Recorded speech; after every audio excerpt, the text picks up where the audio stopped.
Okay, so hi guys, my name is Aditya Jain. I recently cleared CFMA attempt, and just to give you guys a background, I am a working professional. I work in Citibank as a research analyst in the investment banking division. Alongside that, I appeared for CFL1 exam.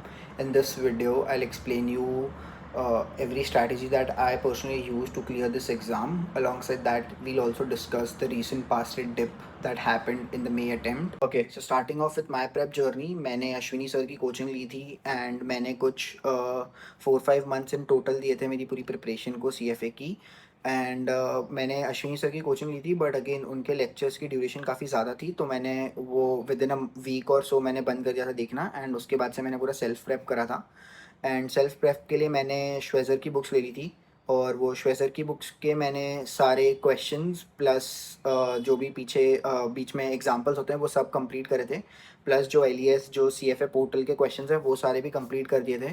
तो ये सारी चीज़ें non negotiable है, मतलब ये सब तो करना ही है क्योंकि इससे तुम्हें एक जिस्ट मिल जाता है कि पेपर में ये टाइप के क्वेश्चंस आएंगे।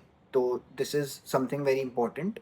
एंड उसके बाद मैं हमेशा जैसे अगर मैं इक्विटी सब्जेक्ट कर रहा हूँ तो इक्विटी सब्जेक्ट के चैप्टर 1 में अगर मैंने LES या श्वेज़र में कोई क्वेश्चन गलत करा है तो मैं वो वर्ड डॉक में डाल देता था।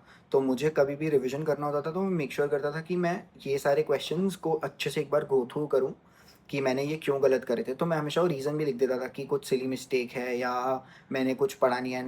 तो वो सब चीज़ें एक बहुत इंपॉर्टेंट थी और बहुत मतलब बहुत अच्छा हेल्प करेगी तुम्हें अगर तुम ये स्टेप फॉलो करते हो तो।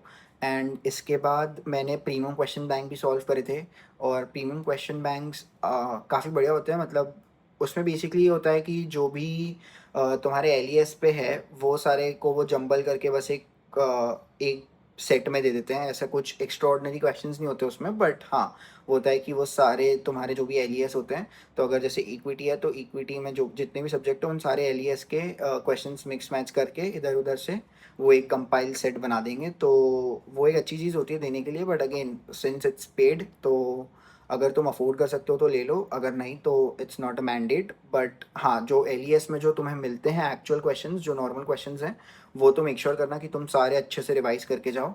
एंड उसके साथ साथ मैं ऐसे क्यू कार्ड्स बनाता था। तो क्यू कार्ड्स में बेसिकली मैं क्या करता था कि अगर इक्विटी है तो उसका कोई भी एक चैप्टर लेता था और उसके चैप्टर को मैं ट्राई करता था कि इसके 3-4 पेजेस में पूरा चैप्टर जो भी इंपॉर्टेंट पॉइंट्स है जिससे मुझे लगता है पर्सनली क्वेश्चन आ सकते हैं मैं इसमें नोट डाउन कर लेता था।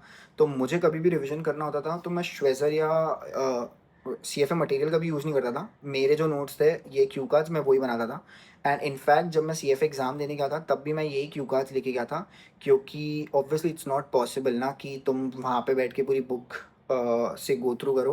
तो ये शॉर्ट नोट्स बहुत ईजी होते हैं, इसमें सारे फार्मूला मैंने बना रखे थे। Okay, so now moving on to the actual paper मे अटेम्प्ट 2026। तो अगर तुमने पढ़ना स्टार्ट कर दिया हो तो तुम्हें पता होगा कि एज़ पर एथिक्स मैं बता नहीं सकता हूँ कि एग्जैक्टली पेपर में क्या आया था, बट हाँ giving you as a gist तो paper was easy to moderate category, कुछ भी बहुत टफ नहीं था।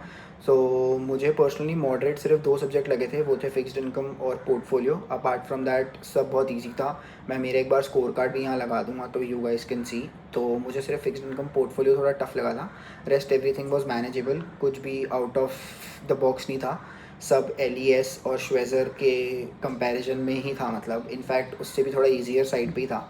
तो that is one thing. And actual exam में तुम्हें पेपर पेन कुछ भी ले जाना अलाउड नहीं होता है, वो लोग ही सब प्रोवाइड कर देते हैं, पानी और वो सब चिल होता है। एंड मेरे सेंटर में तो in fact they gave us noise cancellation headphones as well, तो तुम शांति से अपना पेपर दे सकते हो।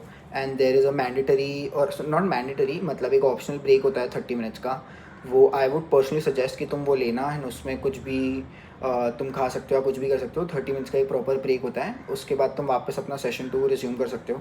एंड पर्सनली मेरा सेशन 1 बेटर गया था compare to session 2 because obviously session 2 में फिक्स्ड इनकम और वो सब था।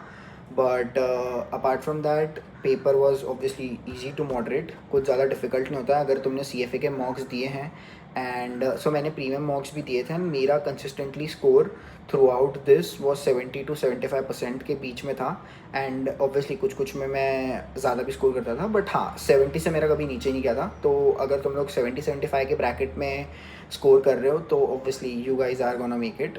Okay, so now talking about the recent pass rate dip. तो पर्सनली आई फील कि वो डिप इसके लिए आया है क्योंकि मेरे लोगों के पास फ्री री अटैम्प्ट था एंड तो जो भी अंडर प्रिपेयर्ड लोग थे उन सब ने भी एग्ज़ाम दिया and that increase the number of actual folks sitting for that exam. तो इसकी वजह से आई गेस पास रेट में थोड़ा डिप आया है.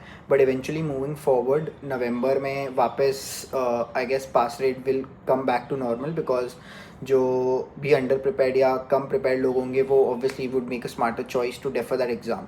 तो इसकी वजह से मुझे लगता है कि मे का पास रेट डिप हुआ है. बट हाँ, एग्ज़ाम वाइज की I saw lot of folks telling that exam was difficult. तो हाँ, एग्ज़ाम वॉज नॉट डिफ़िकल्ट.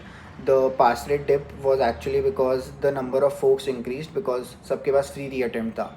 तो that is the main reason for decrease in the pass rate. But हाँ, exam wise कोई tension लेने का problem नहीं है. It was pretty chill exam. So yeah, that was it from my side. I guess I've explained you all the bits and pieces of my strategy and preparation for CFL 1. If you still have any doubts, you can comment in the comment section and I'll be happy to answer your questions. Alongside that, I've also attached my Topmate link where you can connect with me for any guidance related that how I got into Citibank or how I interned at Morgan Stanley and IDFC Bank. So yeah, do let me know. And I've also attached my LinkedIn profile, so happy to connect with you all over there as well. So yep, and all the best for your CFA exam, and do let me know what your results were, and also if this video was helpful to you all.